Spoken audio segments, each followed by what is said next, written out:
Ito ay rated SPG. Striktong patnubay at gabay ng magulang ang kailangan. Maaaring may masiselang tema, lengguwahe, karahasan, sexual, horror o droga na hindi angkop sa mga... Bistado na nga ng tuluyan itong ang si Lorena dahil kumpirmado na nga ng investigador na itong ang si Lorena ay itong ang si Carol Astor ang pumaslang nga sa asawa nito ni Wilfred na si Joy. Samantalang alam nga ni Lorena sa sarili niya na hindi nga siya ang pumaslang dito kay Joy.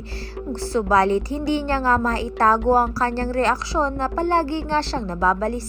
Kaya naman nga napapansin nga siya nito ni Amber na tila ba'y may tinatago nga itong si Lorena. Hanggang saan nga kaya ni Lorena na itago nga ang kanyang sinisekretong lihim kay Wilfred. Samantalang magsasakripisyo naman nga itong si Tristan para sa kanyang kapatid na si Lorena at may balak nga siyang paslangin ng investigador upang tuluyan na ngang maitigil ang pag-iimbestiga nga dito kay Lorena. Sa kabilang banda naman nga malaki nga talaga ang galit nito ni Ronnie dito nga kay Lorena.